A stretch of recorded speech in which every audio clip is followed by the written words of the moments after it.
Hello students, welcome back to my YouTube channel easy economics में। अगर इस channel में नए हैं तो चैनल को जरूर सब्सक्राइब कर लीजिएगा।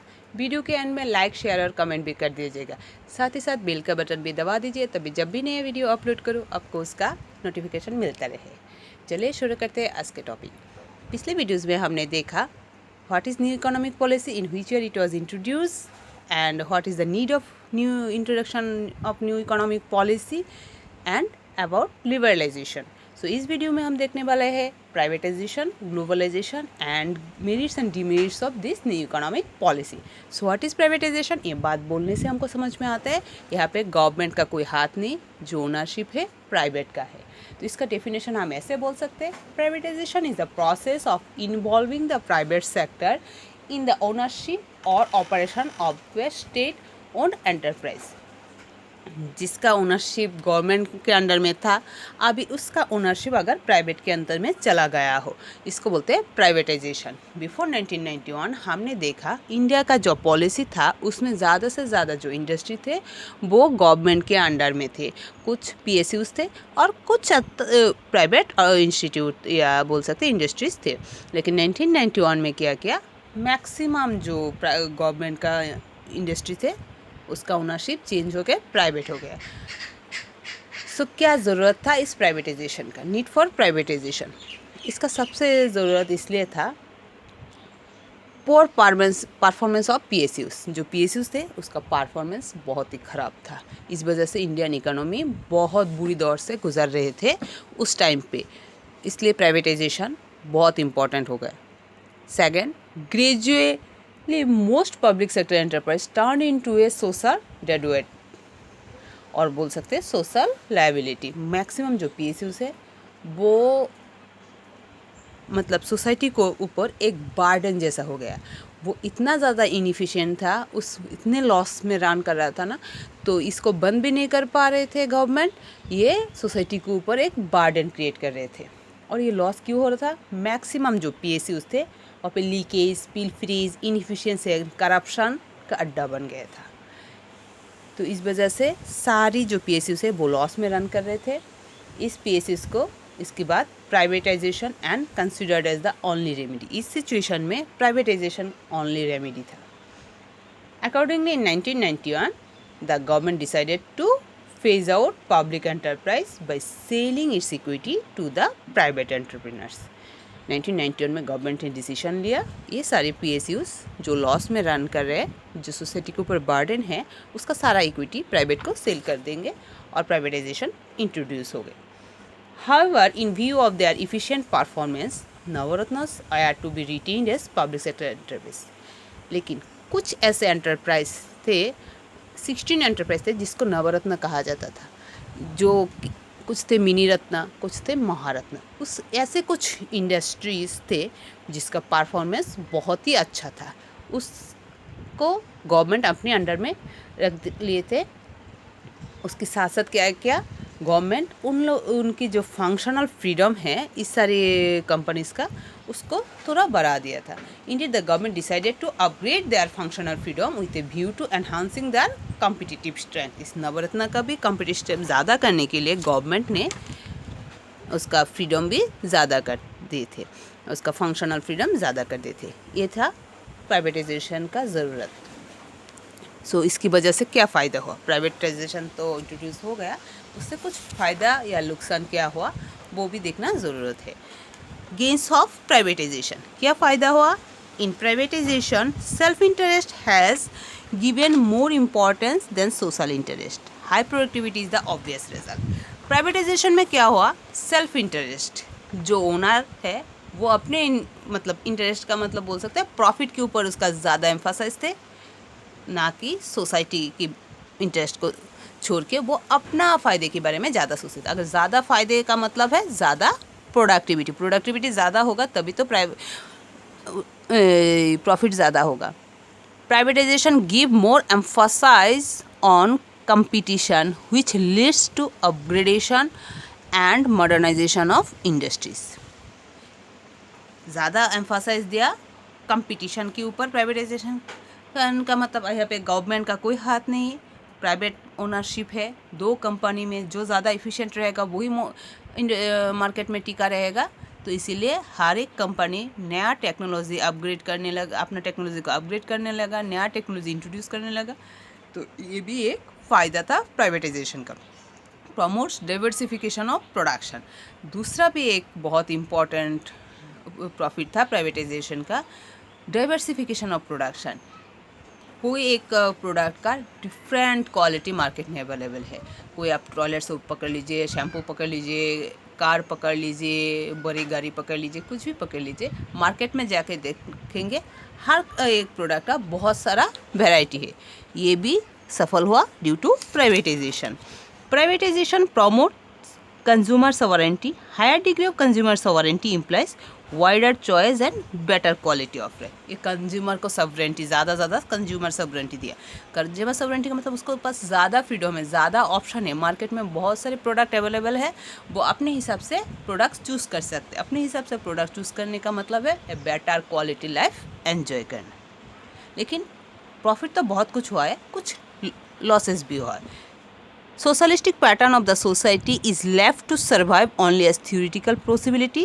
It loses its practical relevance once pieces are sold off to the private entrepreneurs. Socialistic pattern जो हमारे कॉन्स्टिट्यूशन में है, मेंशन किया गया है, जैसे PSUs सारे सोल्व किया गया, तो वो जो socialist pattern of the society बस ये थ्योरी में रह गया और प्रैक्टिकल में ये वेनिश हो गया। Privatization encourages the free play of market forces, but in the process, goods are produced only for those who have the means to buy them. Privatization encourage करते free play of market. Privatisation में government का कोई हाथ नहीं रहता। Market में जो company अच्छा प्रोडक्ट प्रोड्यूस करेंगे वही रह पाएंगे, और जिसका क्वालिटी ख़राब होगा वो मार्केट में नहीं रह सकता। तो ये फ्री प्ले ऑफ मार्केट में जब कंपनीज ऐसे होंगे, बट इन द इस प्रोसेस में क्या होगा, goods are produce only those who have the means to buy them. बस उन्हीं लोगों के लिए प्रोड्यूस करते थे कंपनी, अभी भी करते जो ये खरीद सकते। ऐसा नहीं कि अपने प्रोडक्ट का प्राइस ऐसे रख दे कि हर कोई खरीद सकते। तो जिसका कैपेसिटी होगा वही मार्केट से खरीद सकता है। सो ये demerits. Now globalisation. What is globalisation? इसी तरीके से बोल सकते हैं rapid integration and interconnection between the countries. जितना कंट्रीज़ है, जो लोग इसमें ग्लोबलाइजेशन में पार्ट लिए, उनमें जितना ज़्यादा इंटरकनेक्शन, इंटरडिपेंडेंस हो रहा है, वही ग्लोबलाइजेशन है। Globalisation may be defined as a process associated with increasing openness, growing economic interdependence and deepening economic integration in the world economy। ये है ग्लोबलाइजेशन। ग्लोबलाइजेशन को प्रमोट करने के लिए इंडिया में क्या क्या पॉलिसी लिए गए थे? Policy strategies promoting globalisation of the Indian economy. Globalisation को इंट्रोड्यूस करने के लिए जो पॉलिसी लिए गए थे, फर्स्ट है increase in equity limit of foreign investment. So first of all, what is equity? Equity है प्रेफरेंशियल शेयर। एक कंपनी का जो भी शेयर आते हैं ना, उसको दो तरीके से प्रेफरेंशियल शेयर और शेयर में डिवाइड किया जाता है। हम बाद में पूरी विस्तार से इसके बारे में पढ़ाई करेंगे नेक्स्ट वीडियोज़ में, what is equity, what is this. बस इतना पकड़ लीजिए, इक्विटी भी कंपनी का एक शेयर होता है। पहले था कोई एक कंपनी, कोई फॉरेन कंपनी इंडिया में अगर इन्वेस्ट करना है तो 40% तक वो उस कंपनी का शेयर खरीद सकते हैं। इसको अभी ज़्यादा करके 51 से 100% तक कर दिया। partial convertibility of Indian rupee has been allowed for import and export of goods and services, payment of interest and remittance to meet family expense. So first of all, हमको जानना जरूरी है what is partial convertibility. Partial convertibility refers to the sale and purchase of foreign currency at the market price. Market price में foreign currency का sale and purchase, that means Indian currency को दूसरी currency में convert कर सकते हैं foreign currency में। इसको बोलते हैं पार्शियल कन्वर्टिबिलिटी। इसके लिए क्या क्या रीज़न रहना ज़रूरी है? अगर आप कोई भी सामान इंपोर्ट करना चाहते हैं तो अपनी करेंसी को डॉलर में कन्वर्ट कर सकते हैं, और एक्सपोर्ट करेंगे तो डॉलर मिलेगा, उसको इंडियन करेंसी में कन्वर्ट कर सकते हैं पेमेंट ऑफ इंटरेस्ट के लिए, और अपनी फैमिली का खर्चा उठाने के लिए। अगर जो भी करेंसी मिले, अगर कोई विदेशों में काम करते हैं तो उसको डॉलर मिलेगा, वो इसको कन्वर्ट कर सकते हैं, और कोई इंडिया में काम करते हैं और उसको विदेश में अपना ये लेना है तो डॉलर को भी कन्वर्ट कर सकते हैं, इंडियन करेंसी को भी डॉलर में कन्वर्ट कर सकते हैं। ये जो करेंसी का कन्वर्शन होता है मार्केट प्राइस में, उसको बोलते हैं पार्शियल कन्वर्टिबिलिटी। ठीक, इसके लिए ये 3 रीज़न ज़रूरी होते हैं। Long term trade policy in conformity with economic reform, foreign trade policy is enforce for a longer duration, implying that it is a liberal policy. Under this policy, all restrictions and controls on foreign trade have been removed. सारी तरीके से जो भी मतलब restriction रहते थे पहले, tariff और नॉन टेरिफ बैरियर, सबको रिमूव कर दिया। रिडक्शन इन टेरिफ्स, कुछ हद तक टेरिफ को रिड्यूस किया कहीं कहीं पे, किसी किसी गुड्स पे। Most of the goods traded between India and rest of the world. In order to encourage competitiveness, tariff barriers have been withdrawn. Withdraw कर लिया गया। Withdrawal of quantitative restrictions. Since 2001, the quantitative restrictions on all imports items have been totally withdrawn. 2001 तक quantitative, पहले हमने बता दिया, कोटा जो है उसको बोलते हैं क्वान्टिटेटिव रेस्ट्रिक्शन, कितना अमाउंट आप इंपोर्ट कर सकते हैं, उस टाइप का जो रेस्ट्रिक्शन था ये पूरी तरीके से विड्रॉ कर दिया 2001 में। Merits of the LPG policy, क्या फ़ायदा हुआ एलपीजी से? Vibrant economy, Indian economy has definitely become a more vibrant economy. Post LPG policy the growth of GDP shoot up to as high as 8% per annum. GDP ज़्यादा होने लगा, productivity ज़्यादा हुआ तो जीडीपी बढ़ने लगा। ये ग्रोथ रेट 8% तक आ गया after introduction of LPG. Stimulant to industrial production, LPG policies have worked as a great stimulant to industrial production in the Indian economy. LPG introduce होने की वजह से ये एक स्टिमुलेंट की तरह काम किया इंडस्ट्रियल प्रोडक्शन को ज़्यादा करने के लिए। A check on inflation, owing to a greater flow of goods and services in the economy, rate of inflation has been lowered.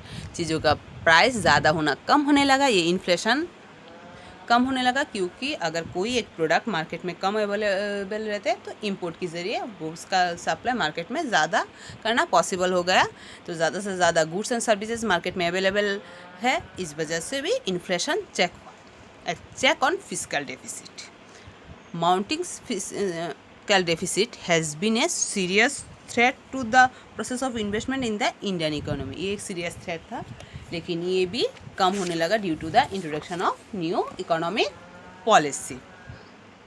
Consumer sovereignty, पहले भी हमने देखा, consumer sovereignty has expanded over time. Then a substantial increase in foreign exchange reserve, ये भी ज़्यादा होने लगा, क्योंकि अभी ज़्यादा से ज़्यादा एक्सपोर्ट कर पा रहे हैं, ये फ्री हो गए, कोई बैरियर नहीं है, तो इसलिए फॉरेन एक्सचेंज का जो रिजर्वेशन है वो भी ज़्यादा होने लगा। Thanks to this policy, forex reserves of the country have now reached a comfortable level. Demerits क्या है? Neglect of agriculture, growth of GDP has primarily been owing to a growth of secondary and tertiary sector.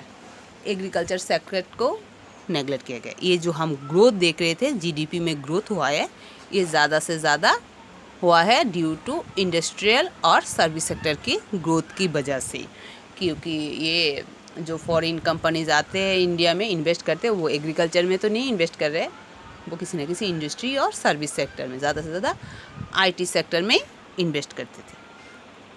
Urban concentration of growth process, all MNCs are focusing only on urban areas where they find conducive infrastructural facilities. This is further widen the rural-urban gulf.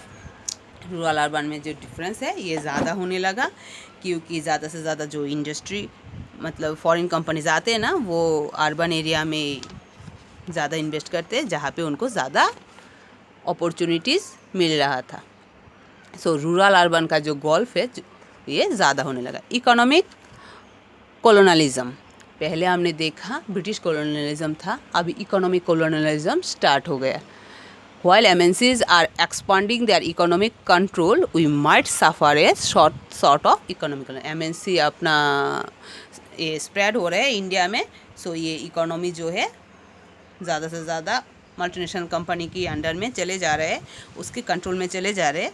तो economic colonialism एक तरीके से बोल सकते हैं अभी India में economic colonialism हो गया। Spread of consumerism, spread of MNC in the country as a consequence of LPG policy has resulted in a large scale of spread of consumerism. Consumerism को स्प्रेड होने लगा, इसका मतलब है ज़्यादा से ज़्यादा प्रोडक्ट मार्केट में अवेलेबल है तो ज़्यादा लोगों के पास ज़्यादा अपॉर्चुनिटीज़ है, तो लोग डेट लेके भी ज़्यादा खर्चा करना चाह रहे हैं। लूप साइडेड ग्रोथ प्रोसेस, जो ग्रोथ है वो एक साइड में हुआ है, जैसे कि हमने देखा एग्रीकल्चर सेक्टर को नेगलेक्ट किया गया, ये ज़्यादा से ज़्यादा सर्विस सेक्टर और इंडस्ट्री सेक्टर में एम्फासाइज दिए। LPG has accelerated the growth process of the Indian economy but it is lopsided. Cultural erosion, globalisation has also lead to the cultural erosion in the Indian society. लोग ज़्यादा से ज़्यादा western culture के ऊपर biased होने लगा, उस type की चीज़ें यूज़ करना, उस टाइप का कल्चर एडॉप्ट करना स्टार्ट कर दिया। These are the negative impact of NEP, new economic policy. So आज के लिए इतना ही। नेक्स्ट वीडियो में हम दूसरे चैप्टर्स देखेंगे, उसमें है जो कि है पोवर्टी। सो चलिए तब तक के लिए बाय बाय, थैंक यू।